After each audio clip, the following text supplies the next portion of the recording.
నమస్తే, welcome to పొలిటెంట్ health. Brain surgery తర్వాత పేషెంట్ కోలుకునే అవకాశం చాలా తక్కువ అని, పేషెంట్ కోమాలకు వెళ్తారని, పెరాలసిస్ వస్తుందని, చనిపోతారని ఇలాంటి అపోహలు పబ్లిక్లో చాలానే ఉంటాయి. ఇలాంటి డౌట్స్ క్లియర్ చేయడానికి ఈరోజు మనతో పాటు ఉన్నారు న్యూరో సర్జరీ విభాగంలో 40 ఏళ్లకు పైగా అపార అనుభవం కలిగిన doctor Ranganatham, senior neuro surgeon. Doctor గారిని అడిగి ఇప్పుడు మరిన్ని విషయాలు తెలుసుకుందాం. నమస్తే సార్.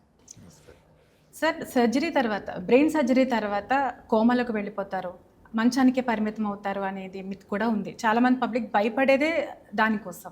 ఇది నిజమేనంటారా? అంటే దానిలో కొంత నిజం కూడా లేకపోలేదు, కానీ ఎక్కువ శాతం నిజం కాదు. ఎట్లా అంటే మనం చెప్పుకున్నాం, ఇప్పుడు 2% ప్రాణానికి ఏది ప్రమాదం ఉంది, ఈ మార్టాలిటీ అంటే 3% అంటే మిగతా 97 మంది బాగవుతారని కదండి.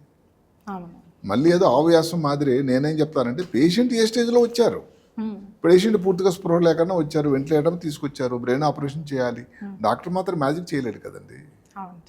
అందువల్ల దేని మీద ఆధారపడి ఉంటుందంటే, ఫస్ట్ పాయింట్ పేషెంట్ హాస్పిటల్ సందర్శించి డాక్టర్ తాలూకా ఆపరేషన్ టేకప్ చేసే ముందే పేషెంట్ పరిస్థితి ఎలా ఉంది. రెండవది ఏమిటంటే, కొన్ని ముఖ్యమైన కేంద్రాలు న్యూరో బ్రెయిన్ అనేది చాలా ముఖ్యమైన దానికి సృష్టికర్త తయారు చేశాడు ఆయన. అంటే ఒక్కొక్క ప్రాంతం దీనికోసం అని.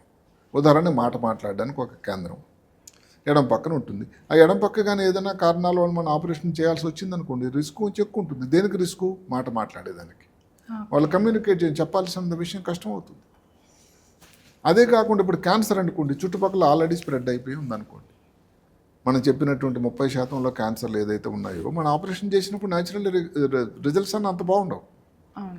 అందువల్ల బెడ్ మీదే ఉండిపోతారు అన్నది నిజం కాకపోయినా కానీ, మనం ఆపరేషన్ చేసే ముందు పేషెంట్ తాలూకా పరిస్థితి ఎలా ఉంది, క్యాన్సరా కాదా, ఏ స్టేజ్లో ఆపరేట్ చేస్తున్నాం, ఎన్ని సౌకర్యాలు ఉండే హాస్పిటల్కి మీరు వెళ్ళారు, ఎంత అనుభవం ఉండే డాక్టర్ దగ్గరికి వెళ్ళారు, ఇవి కూడా ప్రాతిపదికలో తీసుకోవాలి.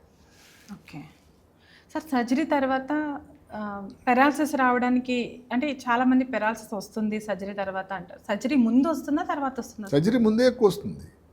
ఒక ప్రజెంటేషన్ అది డాక్టర్ దగ్గర వెళ్ళడానికి కారణం అది.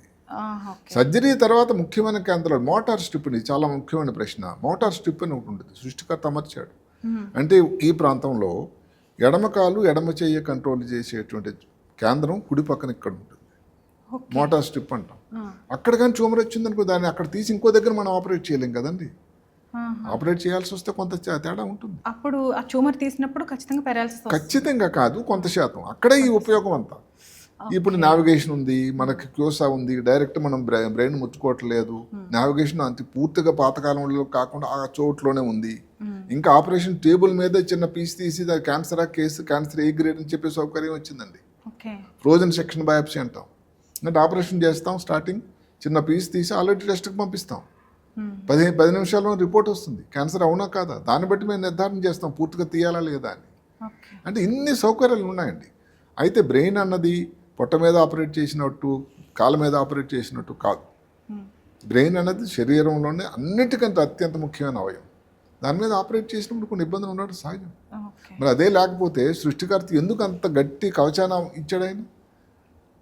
పురి భాగం అంటే కవచం అండి.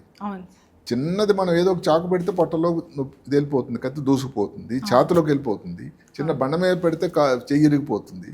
మరి స్కల్ బోన్ ఫ్రాక్చర్ అవ్వాలంటే ఎంత గట్టి దెబ్బ తగ్గాలండి.